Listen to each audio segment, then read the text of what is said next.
மலையாளம் நான் ரொம்ப சேஃபாக ஆன்சர் பண்ணுறேன், நீங்கள் நினைக்க வேண்டாம். மலையாளம்ல நிறைய ஃபிலிம்ஸ் பார்ப்போம். மலையாளம் இண்டஸ்ட்ரியோட பியூட்டியே என்னன்னா, எப்போ எங்கே யார்கிட்ட இருந்து ஒரு எக்ஸ்ட்ராடினரி ஃபிலிம் வரும்னு தெரியவே தெரியாது. இதுதான் பிக் ஃபிலிம், இதுதான் ஸ்மால் ஃபிலிம்னு கிடையவே கிடையாது. நீங்கள் ஃபார் எக்ஸாம்பிள் லாஸ்ட் இயர் எடுத்துக்கிட்டோன்னா மோகன்லால் சாரோட ஃபிலிமும் அவ்வளோ கலெக்ட் பண்ணியிருக்கு, கல்யாணி பிரியதர்ஷனோட லோக்காவும் அவ்வளோ கலெக்ட் பண்ணியிருக்கு. ஸோ இந்த இந்த இண்டஸ்ட்ரியோட இந்த சினிமாவோட பியூட்டி அதுதான். அப்போ நான் ஒருத்தர் 2 பேரை மட்டும் ரசித்தா நான் என்ன தான் நான் லிமிட் பண்ணிக்கிறேன். ஸோ நான் எல்லா ஃபிலிம்ஸையும் எல்லாரையுமே நான் ரசிக்கிறேன் நான். அண்ட் நிறைய ஃப்ரெண்ட்ஸ் இருக்காங்க இங்கே.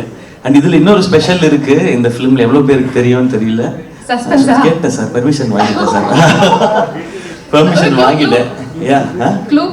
க்ளூலாம் இல்லை, எல்லாருக்குமே தெரியும். சொல்றாங்களே, நம்ம எல்லாருக்கும் பிடிச்ச, எனக்கு ரொம்ப ரொம்ப பிடிச்ச என்னோட ஃப்ரெண்ட் பேசல் இதுல வந்து ஒரு ஸ்பெஷல்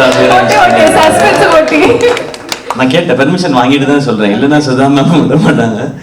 ஸோ அவரோட தான் நான் எனக்கு தெரிஞ்சு அதிகமாக இன்ட்ராக்ட் பண்ணியிருக்கேன்னு நினைக்கிறேன். நான் எல்லாரோடையும் கொஞ்சம் கொஞ்சம் பேசியிருக்கேன் நான். பட் இது ஷூட்டில் இருந்ததுனால அவர் ஷூட் முடிச்சுட்டு 2-3 days ஸ்ரீலங்காவில் ஸ்டே பண்ணார். ஸோ நாங்கள் பயங்கர ஃபன்.